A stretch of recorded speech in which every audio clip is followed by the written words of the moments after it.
Yeah, hello, wildlifers. Hope you are all doing fine. I know that you have all logged in from different parts of the world. So, good morning, good afternoon, and good evening from wherever you are.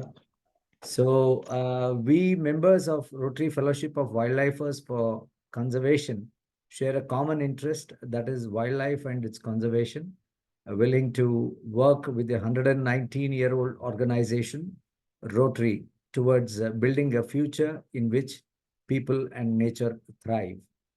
To share a few notes about our fellowship group, we are a group of around 700 plus interested individuals who have globally united around a common interest with a primary purpose to network and further friendship.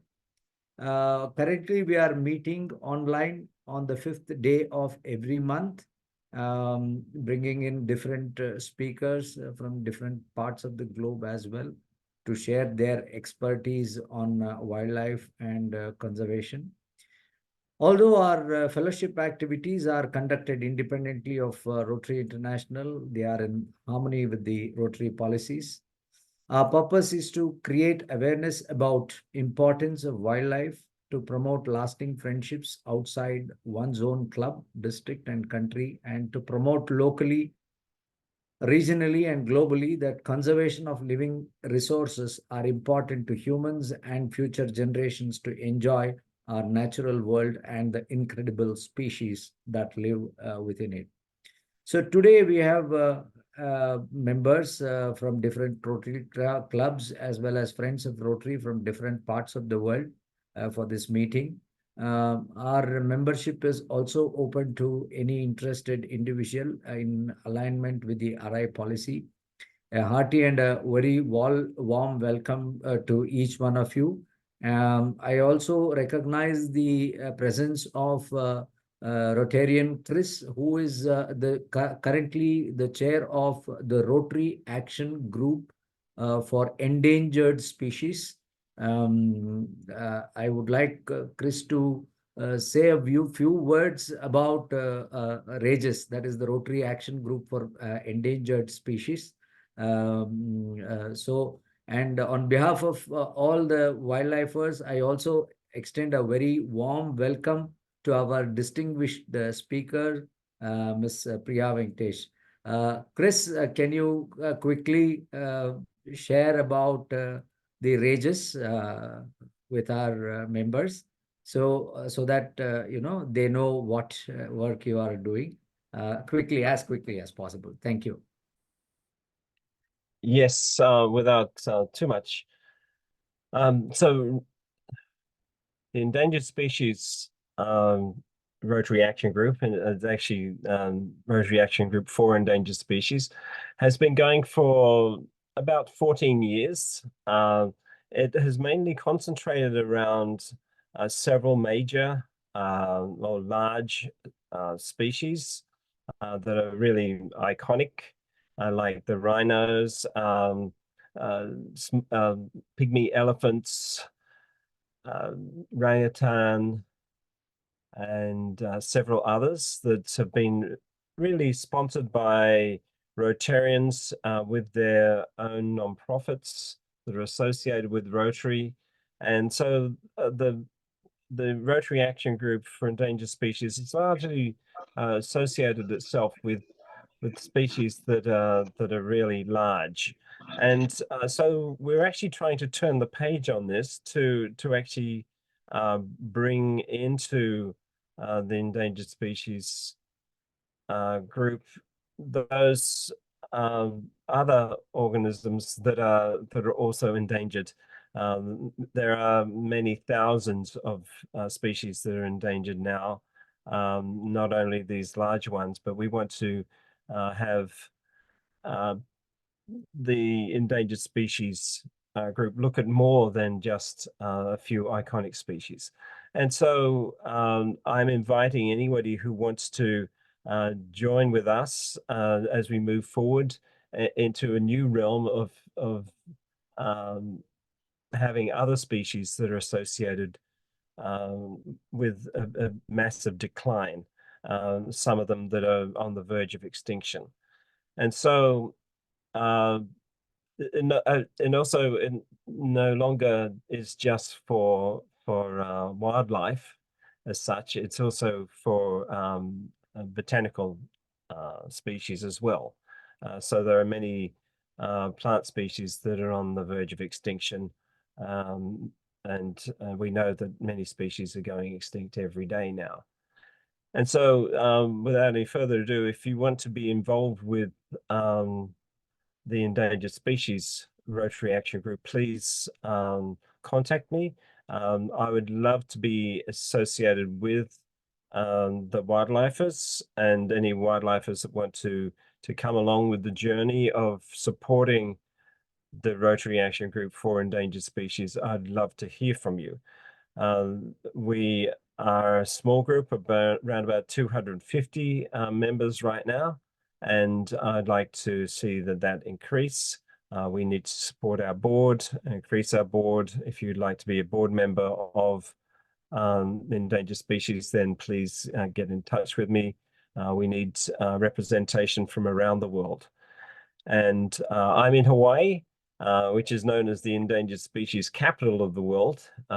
We have on these islands, and there are 8 main islands, we have probably close to 1,000 species that are endangered and 1,000 species that are native here. So please, if you want to be associated with this, I will be holding a breakout session at the Rotary International Convention in Singapore, and which will be our first opportunity to all meet together. So please feel welcome to be associated with the Rotary Action Group for Endangered Species.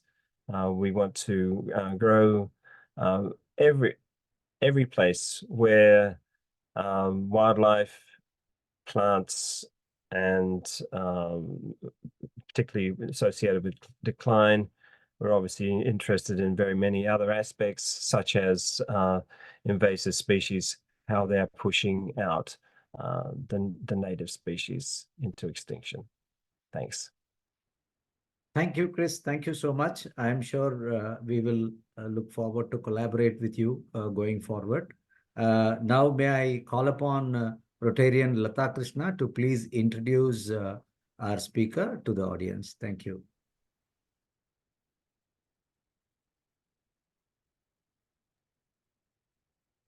Hello, good evening. Thank you, Sanjay, for giving me this opportunity to introduce Ms. Priya Venkatesh. Priya Venkatesh is founder director of the Naturalist School, a pioneering initiative in India, transforming the Indian landscape through structured formal courses for nature entrepreneurs aimed at conservation through education and ecotourism. The Naturalist School is specialized in skilling and empowering the youth in livelihood through green jobs. This school, meant for adults, works also to nurture citizen naturalists. Within a short span of 2 years, Naturalist School has worked across 12 states with local communities, including the farming community, milkmen, fisher folks, boatmen, tribal community, and also the poaching community. A feather in their cap, Naturalist School recently graduated the first batch of certified naturalists in India. All this work has been possible thanks to the fantastic band of passionate volunteers at the foundation. Priya, herself a corporate consultant with Ozone Experiential Learning,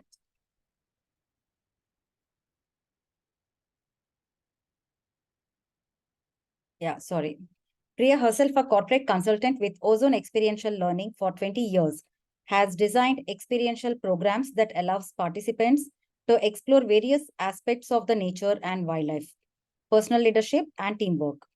Priya is a volunteer with WWF India since 1998.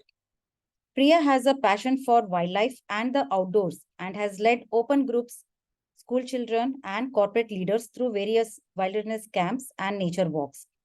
She was part of a team that designed and delivered an empathy towards nature journey for students. She has also helped create the syllabus for the Nature Guide and Naturalist job role at Skill India. Priya is a master trainer and associated with the Ministry of Skill Development and Entrepreneurship.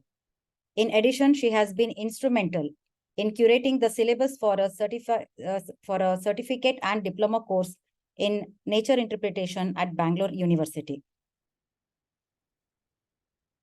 And when she is not in woods, she is busy teaching French or indulging in her newfound hobby, decoupage.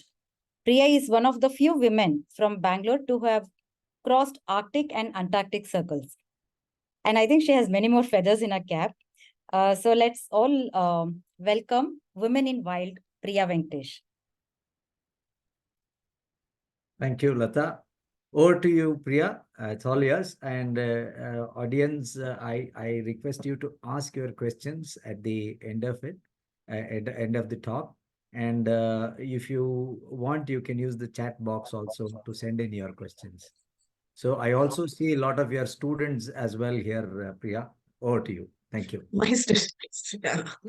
Yes. Yes. Thank you very much, Sanjay. Lata, thank you very, very much for that absolutely humbling introduction. Very nice to see so many friends here and hoping to make many more. A disclaimer right at the start is the topic is titled, Are You a Naturalist? And if any of you are expecting a series of glamorous wildlife photographs, you are in for a slight rude shock, because that's not what I'm here to do today. And you actually do not need to restrict your questions to the end. What I have planned for today is for us to have a chat, for us to have an interaction. And is that good with everybody? Yeah, it's I know fine. we are all adept As in lo- technology. No, the reason I'm as asking long is- as you're okay, we are all fine, Priya. Yeah. Thanks. Yeah, but the reason also I'm asking this question is, I think as much as COVID had its negative impact on all of us, we also learned to use technology and the Zoom well. So I think we should all be trigger happy by now. And if you can hear me, can you give me a thumbs up? We have 48 participants. On the reactions would be good, because I wouldn't see all of you on the screen. So I'm just, yeah. So there is a hand raised, there is a thumbs up. Yeah. And anybody who raises your hand to ask a question, once you have asked your question, please put your hand down. Otherwise, we wouldn't know. And Rashmi, if there are questions in the chat box, please read them out to me. I wouldn't be able to see the chat box. Sanjay or I will do that. Yeah. Okay. Okay. Thank you so much, Christopher. Thank you, all of you. Okay, Rashmi, I will have to share my screen again, right? Yes, Priya. I am able to see myself, though I had shared my screen. I'll try that. It was stopped. Okay. We can see it now. Yeah, is this good? Yes. But there seems to be an echo since there are two devices. Let me try again. The audio is switched off completely on one device. And so is the speaker.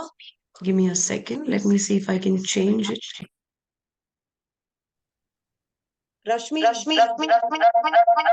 No, it's echoing more.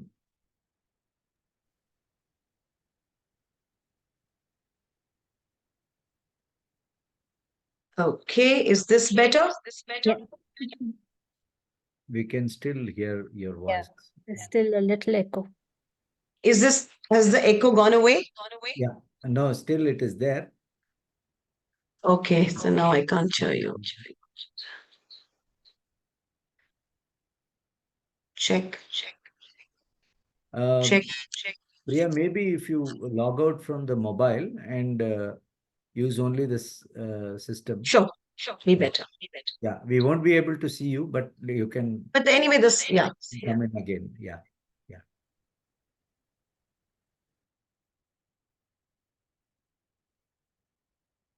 Okay, I hope this solves the problem. Yes. Fantastic.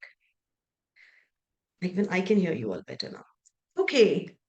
So, first question is, are you a naturalist? And that is, of course, the topic for today's chat. And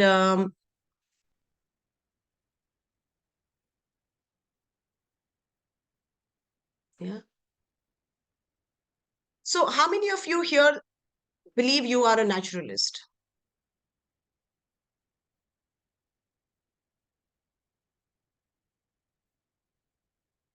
I have one thumbs up. Okay. And this is fastest finger first. You get 3 seconds to answer. So I'm doing the countdown now, and we are 48 of us. So, and 3, and all the naturalists out there, a shout out to give me a thumbs up. And 2, and 1. Okay, all right, your time is up. We have 6, and it reduced now to 4. I don't know why. Naturalists in the room. All right. So 6 is the highest number we got here. All right. So I thought we should start with understanding, right? What is a naturalist? Yeah. And I just wanted to, how many of you are familiar with either this picture or these names out here? Yeah, pretty much all of us, right? So one of these 3 things we definitely have touched base with. Yes, it is the gateway of India. It is the famed Taj Hotel in Bombay. And you see the WWF logo, the international WWF logo.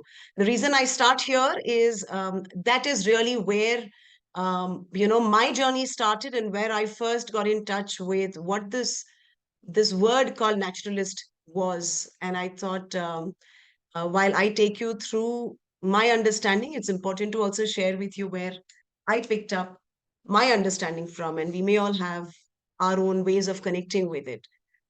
So here, this is a space for all of us. What is your understanding? Or in fact, let me check with you. I know that breakout rooms we don't have time for, but would be nice if anybody can unmute and share. Where was your first connection to nature? Mine was in Bombay with WWF, if I didn't close the loop on that.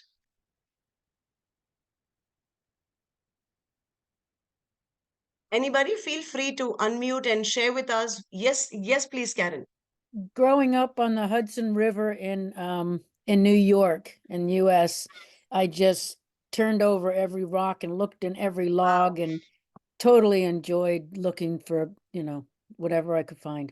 So Wow, thank Yeah. you. Somebody else, and we can be Yeah. quick on this. Yeah. During my cycle tour during the student life, I walked through the Himalayan forest and Himalayan ranges. And that was the first time I came across with the nature, so beautiful, so vast, which really makes our outlook to the whole nature is very fascinating. Absolutely.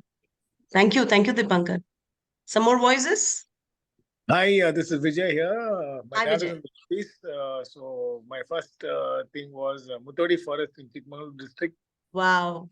So we had gone to do the wildlife, thing on the watchtower.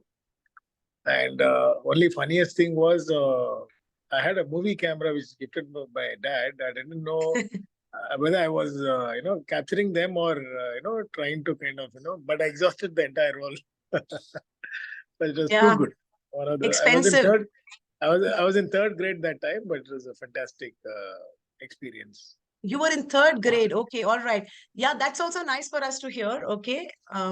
Yeah, somebody else? Yeah, hi Priya. Hi, Lata. Yeah, I pretty much grew up within nature, so I was always associated with nature. So right from childhood till college, yeah. And our school was in the edge of the forest. Oh, So wow. almost every time we used to see some or the other wild animals passing by. Okay. We have time Yeah, for one more person. Chris- Yes, Christopher. Yeah, it's Chris here. I grew up in England, and my father was a gardener, and he would give me things from the garden to take to my mother. And so one day, when I was about 4 years old, he gave me a worm to take to her, and she was, of course, Wow. strict. And I just remember that when I was 4. He also gave me a caterpillar, which I put into a tin, and then came back a few days later, and it turned into a butterfly. And so from very, very early in my life, I remember working with nature and seeing nature. And so that's my story. I know from very, very young, I saw nature as part of what I was doing in my life. How lovely. Thank you. Thank you so much, Chris. Anybody who thing. was Dayanand, itching to share? yeah. Yeah. Yeah, Dayanand, please go ahead.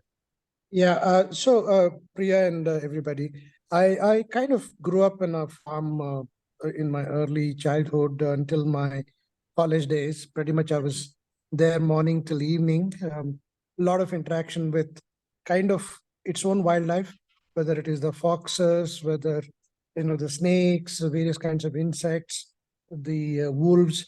They were all around there. So it was very interesting, but at the same time, it was more of a casual encounter every day. It never as an interest. My real interest in all of this began much later, though I was always involved in trekking, hiking, and going and seeing birds and all that. The real interest started only when I met one of the naturalists here who is quite well known. Some people may know him as well, Sarath Champati. And so he and I are very good friends. Every time when he comes over, he looks at some birds, some butterflies, something, and the plants, and he knows everything, and he starts talking about it, says, this is amazing. And that's where my curiosity started. So I'm very interested in this now. Beautiful. Beautiful. Thank you. Are there any more hands raised? Yeah, Nandita, please go ahead. Hi, good morning, good evening, everyone. My interactions with nature had to have been when I was from maybe an infant. My father and grandmother used to take me on walks on an afternoon. The walks could have been to the neighborhood, or it could have been into the forest. And during these walks, they would point out the different trees, the different animals, and that really was where my love for nature started. And this is from Trinidad. Beautiful. Thank you. And I can see that blank slate filling up with all your words. So just imagine those there. I don't have technology today to have them pop up there, but yeah, just visualize all these stories. And also we have Claudia who says, growing up in the fields around my village, afterwards then studying biology, and I've always been interested in nature. Great. So sorry, Vikram, are there anybody else? No, I guess that's about it. I think most of them have covered. My Sure. own was when I was Please. born. My first birthday was kept in a forest. And I don't even remember when I started engaging with wildlife. So it happened too early for my memories. So Hiren Your- Nagjyoti, please go ahead.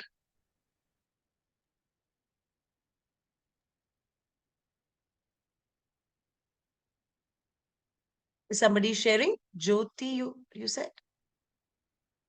Vikram? Navjyoti, Yeah. unmute, please. Hello. Yeah.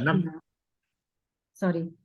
Actually, I used to go morning as well as evening to bring the milk. At that time, there was no packet milk was available. So every day I used to go, and there so many animals were there, and I used to spend a number of hours over the morning as well as evening. So in this way, some interaction with the animals, and I was not knowing at that time about the environment or any kind of branch or any kind of some studies. Right. Anything naturally, day-to-day life, there must be some interaction or something. I just love the animal, and at our home I have seen many snakes, coming because of very old place. So I used to see. So in this way I came across with this all wildlife and all. But after my marriage, once I have come in contact with my father-in-law's profession, that is Right. environment consultancy. So through this, now totally I am involved with the environment. Here I come to know everything, and mainly related to wildlife. I want to say with this group, Wildlife Fellowship, here I got very much deep knowledge about each and every species. Earlier I used to know only related to the water, but thanks to this group, Wildlife Fellowship. Thank you, Sanjay ji, and great team. Thank you. Super. Thank you. Thank you so much for sharing, Nagjyoti. Vikram, anybody else? And we didn't get a chance to respond to Yeah, you, but we have Vikram. one more with Nawaz. Sure. Please go ahead. Sure. Hi, Nawaz. Yeah. Hi, Priya. Thanks for my association with wildlife or nature is, I don't remember, but I have one incident I would like to share here. In early those days, I was brought up in Bangalore, so I didn't get a chance to be in forest or midst of the nature. But in early days, we used to have snake charmers who used to come in our streets, and we used to have that place in the streets. So when I was around 4 years or 4.5 years, what I remember is my mom keeps telling a story that I picked up one of the snake, that is cobra, from the snake charmer's basket and ran into my house. So, so that is the kind of Wow. attraction I have from those days. And I wanted to be a forest officer, but for some reason I couldn't. But I think that is what I could remember as part of my childhood and nature. Thank you. Amazing. Thanks for sharing, Nawaz. One last one before we allow Priya to move on. Gadisa, please go ahead. Sure. No, this is it. This is brilliant. Yes, Hello. please carry on. Yes, sir. Hello. I'm from Ethiopia. I born a rural area where there is many wildlife. In Ethiopia, there is one animal only found in Ethiopia, that like Aswalia ibex. Everyone can know it. In Ethiopia, we feed wilds and other things. There is coffee in Ethiopia. There is many wildlife. In rural area, we crops many wild things. So I love wild animals and many plants, and I'm naturalist. Thank you. Brilliant. Amazing. Lovely. Thank you. Thank you. And yes, please go ahead.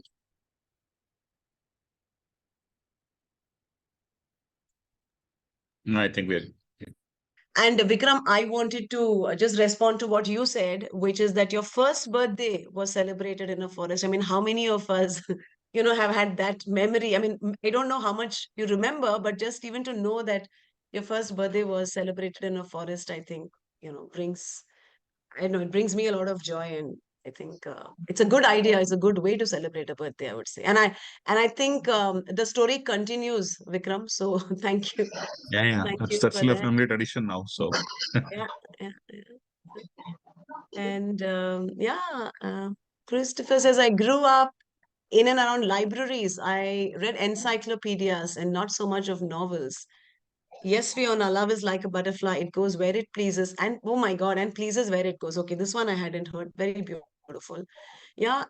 And yes, Karen, it does seem like most of us, kind of nurtured this love for nature in our childhood. And then there are some of us, like me, for whom nature was there, of course, in the background, but it was not until early 20s, that for me, that I got, reintroduced to nature and wildlife through a WWF volunteer training camp way back in 1998. So I guess we are here from across the world, from different continents. And the one thing that I'm hearing in common is all of us have had our experiences with various life forms in nature at different points in time. And how many of you have seen this plant called the touch me not, Mimosa pudica? Thumbs up will help. Yeah. And how many of you have seen it, have gone and touched it when it said touch me not? I mean, that's the first thing we want to do, right? When somebody tells us touch me not. Yeah. Yeah. The chat thumbs up is easier. I'm on the chat window. Yeah. A few of us have. And yeah. Oh, you have it in your house. Okay. Brilliant. Okay. Yes. Yeah.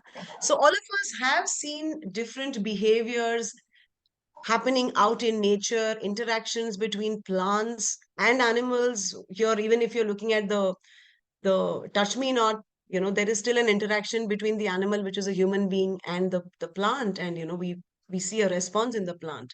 It's also used to treat. Yes, absolutely, Nandita. Yeah. And so now, while this white slate is no longer white, it's filled with all your beautiful stories. I wish there was a way of showcasing this back on the screen.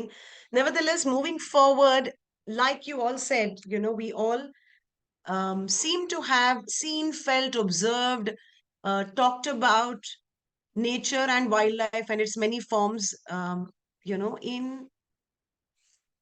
sorry, is my screen moving? Yeah. Yes, it is. Yeah. In many ways, yeah. And understanding life forms through observational methods rather than scientific methods, which is where we all started, right? That is indeed a subject called natural history. Yeah. How many of us had heard about this subject called natural history before now?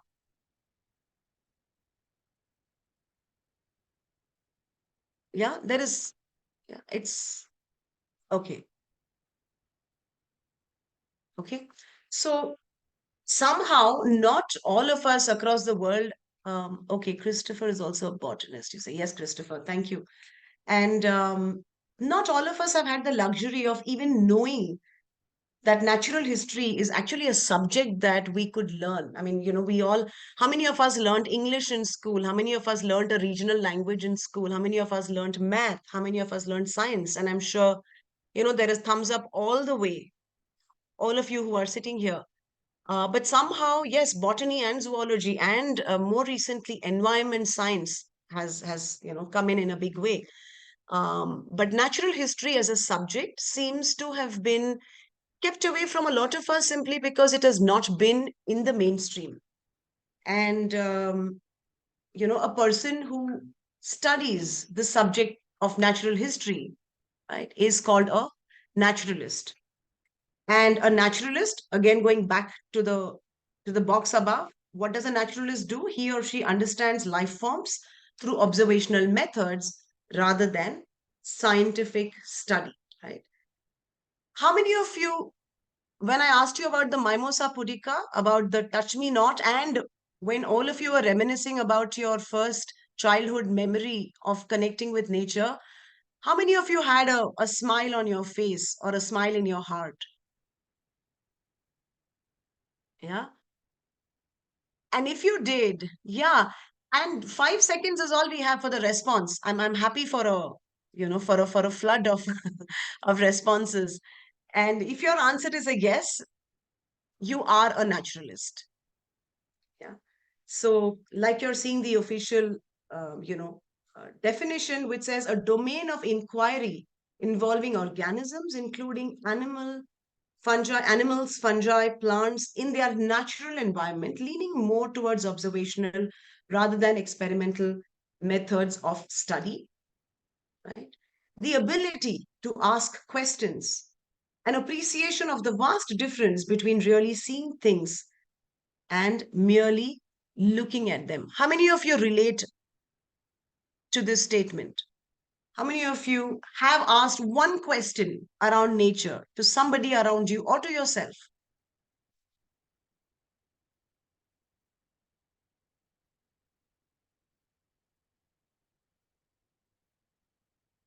I'm going to give this 10 seconds.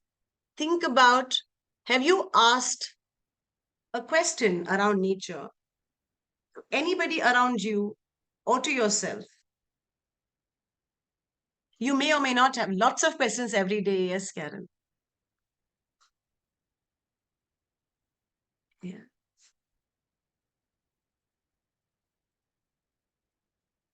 And where are the others? All right. Okay. So why is it that initially when I asked the question, are you a naturalist? We didn't see this stream of thumbs up and of yeses. And that's also because our understanding of the word naturalist is different. There are, of course, different ways of looking at it. One is at the core, like we just now discovered, we are all naturalists. And yet there is a profession, right, in this world, which is called a naturalist. And as a professional naturalist, what does one do? There is no separation. Yes. Yes. Please keep the chat going. I think the interruptions are good because it's nicer to have a conversation than for me to share. I don't even think I have anything to share with you that you don't already know. The attempt is merely to strike a conversation and to hear different voices and to understand collectively where this world is going, where we can plant ourselves and bring our role alive as a naturalist. So yes, so what is the role, what is this designation of a naturalist? What is the profession of a naturalist? Yes, Garisa, not a professional. I am in love with nature. This makes me a naturalist. And I think each one of you is here because you are in love with nature, which is why you're part of the Rotary Wildlife. And therefore, all of us are naturalists. But coming back to the professional side of being a naturalist, what do you think would be the role of a naturalist? Feel free to type away, feel free to unmute and respond. Yes, Cosma, true naturalist. Love observing myriad life forms in all their splendor. No nature, no life. Yes, and then. Who is a naturalist? What is a naturalist? Teaching, observing, acting, protect and conserve nature, recording and interpreting. Very nice. Let's all share. Yeah. Protect anything.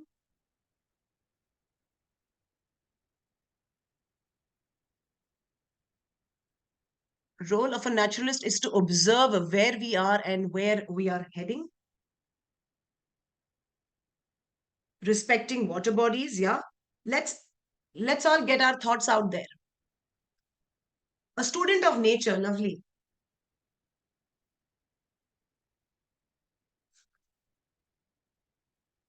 I am an animist. Beautiful. Oh, Claudia, so beautiful. It is a study of ourselves, right? As well as a part of nature. Very beautiful. Okay, so moving on, right? So today we are looking at two things. One is we are looking at ourselves as people at a personal level. We're also looking at what is this role of a naturalist. And if I am a naturalist, and if all of us are naturalists, would it benefit us or maybe people around us for us to start playing the role of a naturalist as well in our daily lives, be it at an amateur level or be it at a professional level, right? And if you look at, oh yeah, this is the Touch Me Not plant for some of you who might have a different name for it in your part of the world. And what happens to the Mimosa pudica? I asked you if anybody had touched it and had seen what happens. Would somebody like to share with us what happens?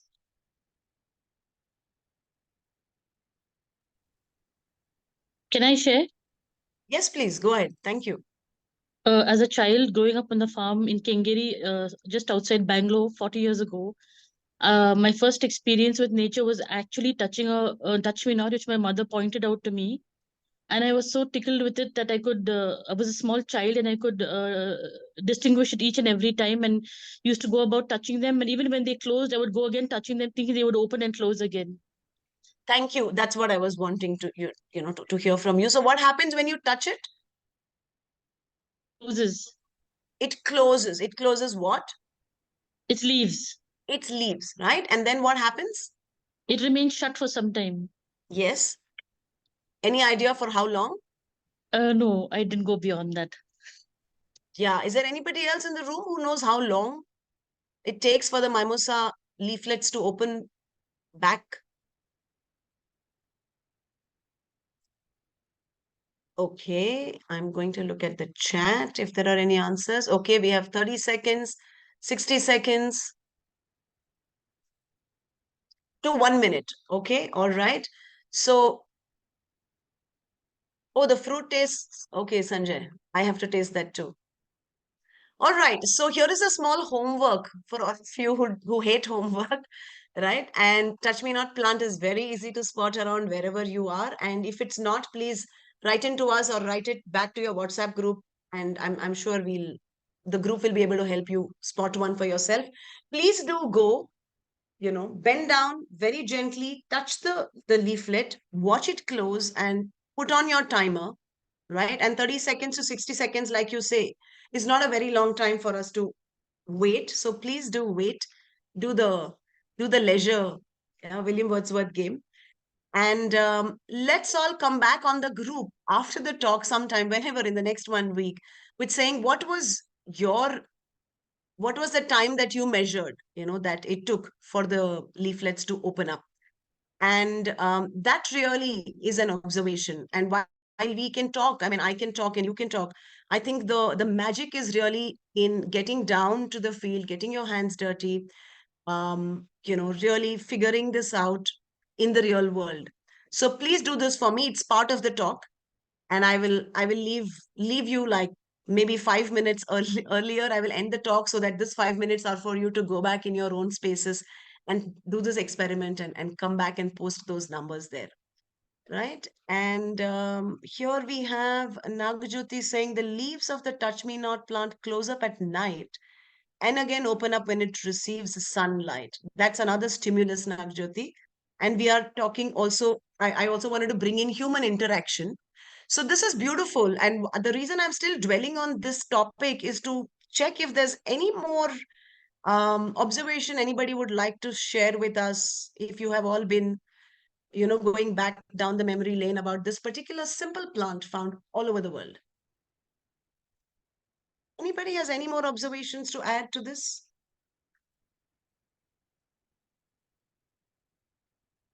If somebody is typing on chat, Vikram or Rashmi, I would like you to ask them to, okay, now we have bigger numbers coming in, 5 to 7 minutes. Yeah, but let's all try it. Anybody has any more observations on this plant? Hi, I would like to know if my observation has not been there, whether when it rains, does these leaves close?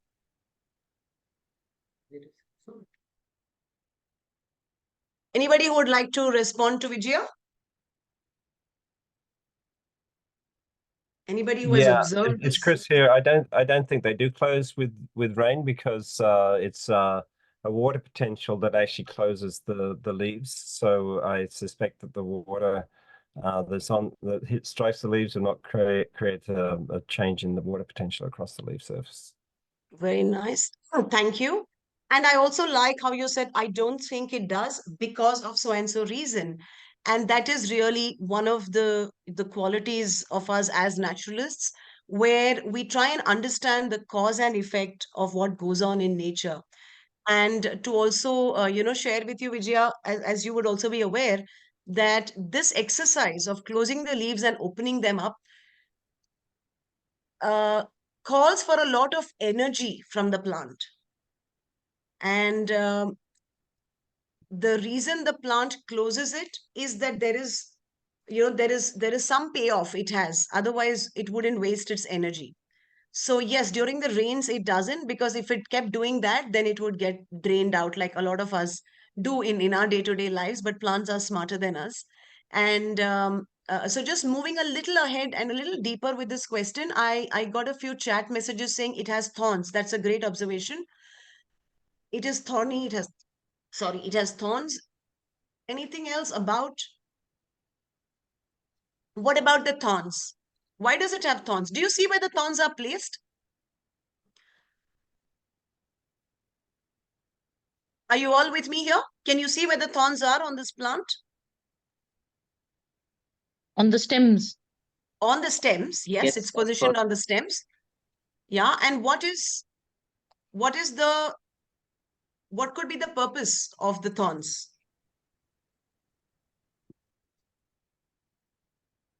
To deter you from plucking it?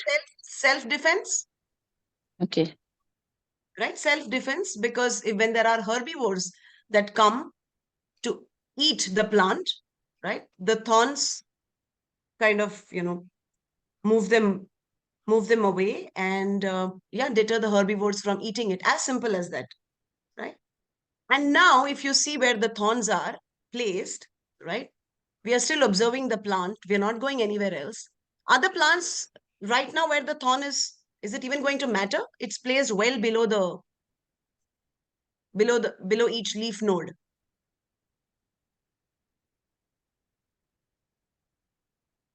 Okay, all right. So I hear a lot of silence. So I'm going to go ahead and share this piece of information with you. Yeah, somebody? Excuse me, can I speak? Yes, please. Touch me not is basically, if I'm correct and recollect my college days, it is a creeper. So these thorns help plant to creep. Ah, okay. So there are some plants where the thorns help them to creep, but not this particular one. I would like for all of you to, like I said, go back and look at it and definitely do this. When you touch the leaflets close. And if you touch it for longer, right? If you touch the closed leaves even longer, you will find that at the node, do you see my cursor? Yeah. Yes, we do. Yeah. Yeah. So at this node, what happens is you see a little bend here. You see this node, the leaf is going straight up, but at this node, there is a slight bend. Yeah. And so at this leaf node as well. If you hold it for a little longer, the entire leaf from this point completely collapses, right? And the thorn is exposed. And, whichever predator has come to prey on this plant, when it is a small predator, the plant knows that I want to spend just a little energy and close my leaf so that the predator will suddenly find no leaves and think, oh, there is nothing here, and it will go away, either fly away if it's a smaller being. And if this is a larger being and it's not going to leave me alone, then I will use my next form of defense, which is I bend at my node and then my thorn is going to protect me. Right? Deterring herbivory in a mechanical form, absolutely. Right? So you see, even just sitting down and watching a touch me not plant and staying with it, right, teaches us so much about the plant and also, its own significance in our lives as well. But I will not get into that today. Somebody said learning, understanding about our nature as well. So yes, that's another realm altogether. Right. So what we have done essentially right now in the last 10, 12 minutes is we have all been good naturalists by understanding a small phenomenon that happens, but not just, touching it and running by, which is what a lot of us might have done, just skirting along, the hedges, just touching the touch me nots and having fun with closing all the leaves and then coming back, running around after a few minutes and opening, seeing them open and again touching them, which is a lot of joy. And then we can, one is enjoy, and that's the first entry point into being a naturalist. And if you enjoy what's happening out there in nature, yeah. Oops, sorry. If you enjoy what's happening out there in nature, then come the other key ingredients, which are curiosity, patience, passion, and diligence, which make up for a good naturalist. Okay, any questions at this point?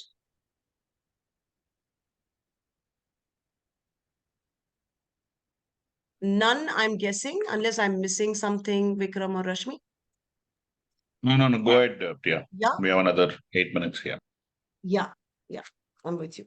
Yeah. So we were discussing being a naturalist in person. Yeah, sure. Sure, Vijaya. Shekhar, yeah. Shekhar, yeah, Shekhar. Can I ask you how much time it will to take open? Because Yes. you are experienced that. Yes, you can definitely ask me, Shekhar. Only I'm not going to answer this question. Like Okay, you, okay. Thank you. yeah. So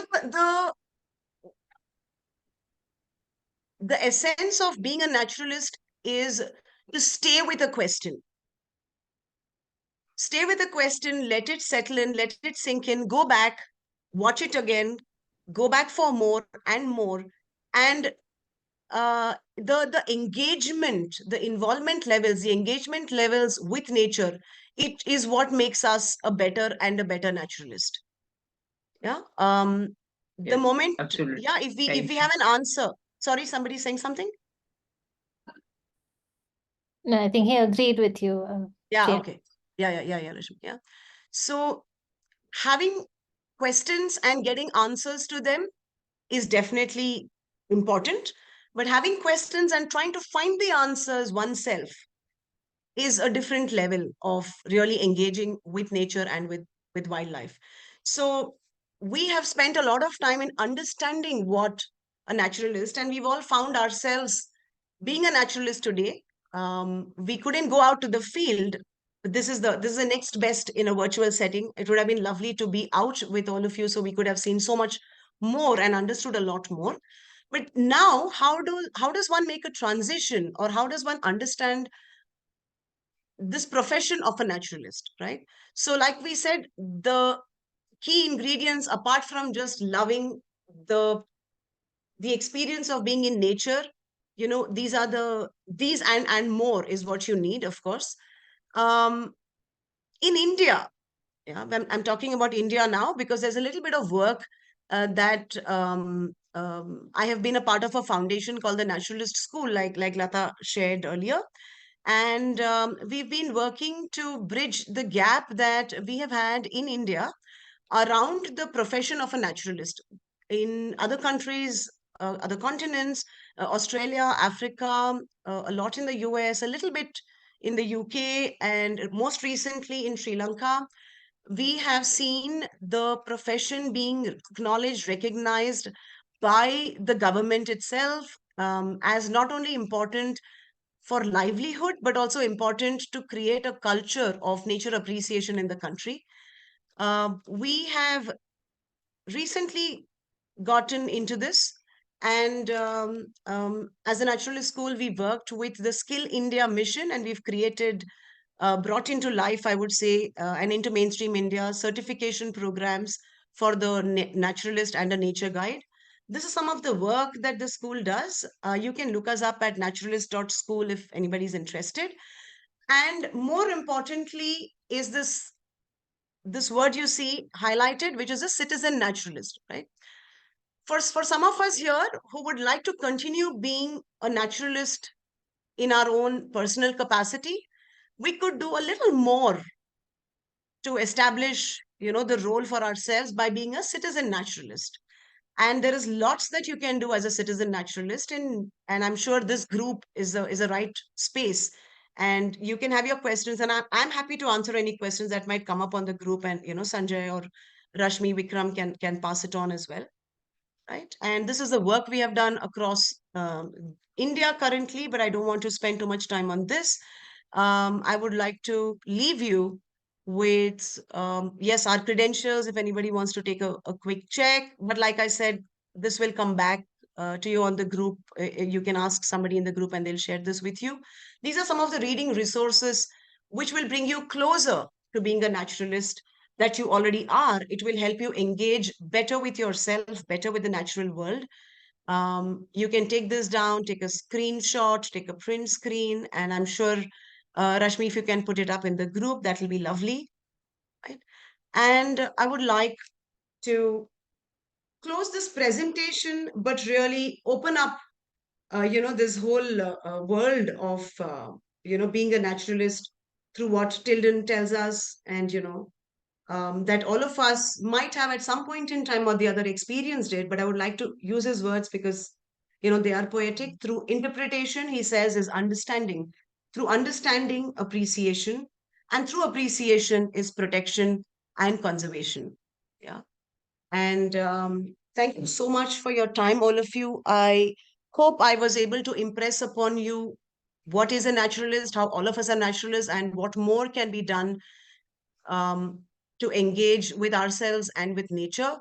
And I don't know, a few more minutes, I will hand this over to Rashmi, but open to questions if you have.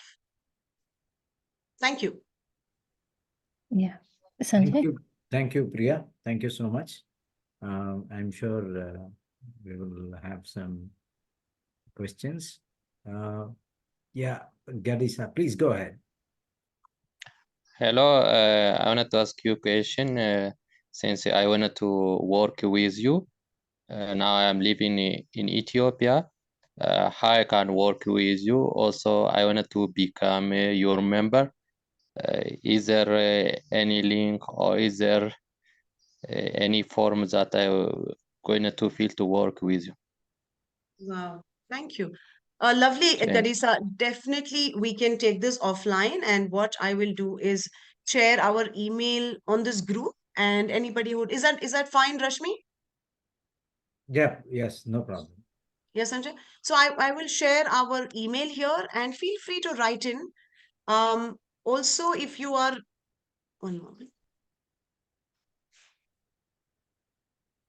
Yeah, here you go.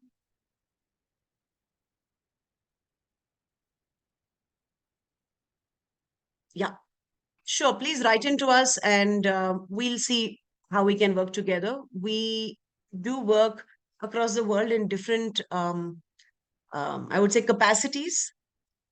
So we can always figure a way to collaborate. And we are very, very open to collaborating with an organization or an individual who has, similar interests. Okay, thank you. Yeah, thanks, Rashmi. That's a good form for you to fill in.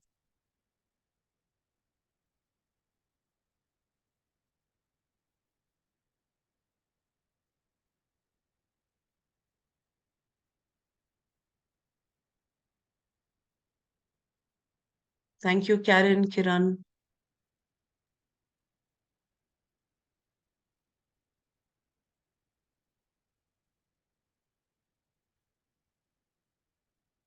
Thank you, Sundar. Yes, iNaturalist is a beautiful app. Thank you, Chris. For us citizen naturalists, this is a brilliant app. Also, the world over, the last 4 days of April, we have what is known as a City Nature Challenge.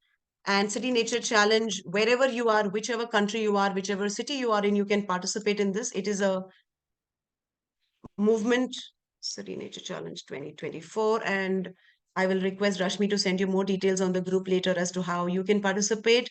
Also check if your country is already registered for this challenge. And even if it is not, you can be part of the Nature Challenge. It's fun.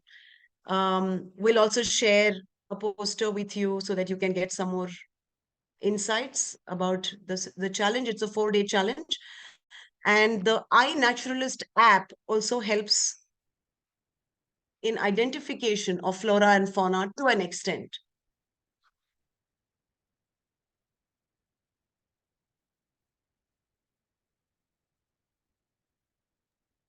Priya, Jalaluddin. Yes, Sanjay? yeah, I was just bringing your notice to Jalaluddin's. Yeah, I was also reading that. Yeah. Do you have a basic book or website on how to be a naturalist for student and adults?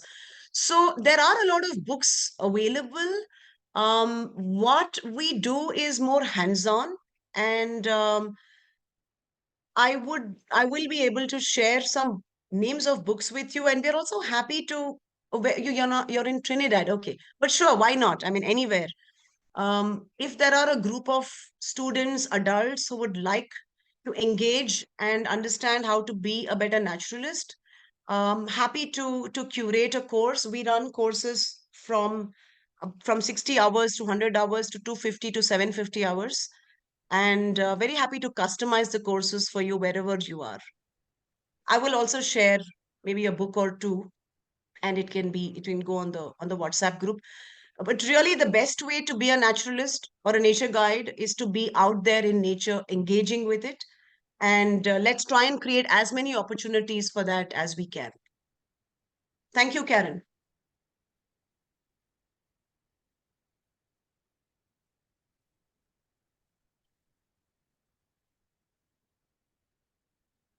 Yeah, thanks, Cosma, for people.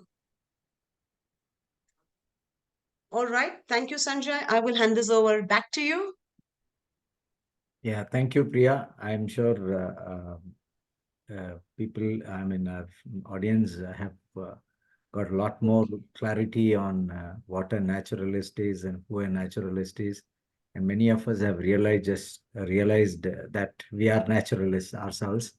And thank you so much. And I am sure that, once they do the homework that you have given, they will come back Sorry, and I'm a bad. no, they will definitely come back. I'm going to post the question again on the WhatsApp group that we have. But there's a disclaimer there, Sanjay. Yeah. This is personal work. This is not Chat GPT. Yeah. So for all of you out there, yeah. I know. And I Sanjay, know. I want to add one more thing. If you want me to do it now, so that you can then do the closing. Yeah. Because I just read. Yeah, okay. I just read Jalaluddin's comment there saying, how can we move forward from being a naturalist to empowerment to be a conservationist? A lot of persons study nature, few understand how to mobilize and act to protect and conserve nature in our developing nations. Absolutely, Jalaluddin. Thank you so much for asking. In fact, I'm almost tempted to apologize for not sharing this earlier. So what we have done in India across about, like, Lata said, 12 different states, is we worked with people on the ground, communities that live in and around protected areas. We help skill build. So in this case, what we spoke about today is how to be a naturalist, understanding, looking at the naturalist within me and understanding the profession of a naturalist. But what we also do in the course is to build the skills to become a naturalist. And there, what happens is these boys and girls, the youth from villages and from tribal communities, who are unemployed, some of them are underemployed, but most of them are completely unemployed. After the course is over, we form a collaboration with the forest department, the local not-for-profits, NGOs which are working, maybe the ecotourism development boards, and we put together a kind of a collaboration where visitors coming to the park are mandated to use the services of these nature guides / naturalists. And so it becomes a very, very sustainable livelihood option. Now, what we have seen in the past year, we are about 2 years old now. What we have seen in the last 2 years is people who have been trained and have started working, and they have been earning a consistent, monthly financial month on month for over a year. They have started conserving as call it fringe benefit, call it a direct, benefit of the course and about being a nature guide, is they have stopped a lot of hunting, poaching within, a lot of cutting of trees, because here they also want to show the guests what they have, number one. Number two, also they have the means, financial means, to go out and buy food, non-vegetarian food, which otherwise they didn't have the means to. So in more ways than one, it has led to empowerment and of communities, and also conservation of the wildlife space itself. Yeah, Sanjay, sorry, over to you. There is some more stuff, but I don't know how much time we have, so I'll let you get to that.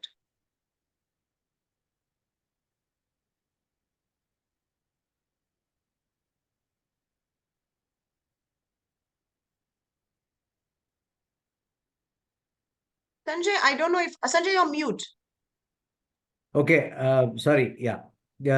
I was just seeing, I was reading Chris's message, and he says that try the app called Picture This for plants. It may get you to a genus particularly for invasive species. So that's a very nice information that is shared. Thank you, Chris.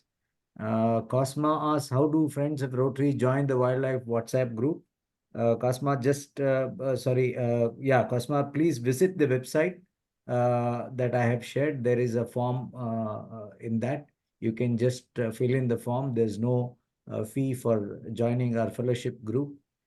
Visual Africa says in Kenya, we have a community-owned conservancies, and one is guided by communities living with wildlife. That's so nice. That's fantastic. This model works very well. Thank you. Thank you. It says Visual Africa. I'm sorry, I didn't get your name.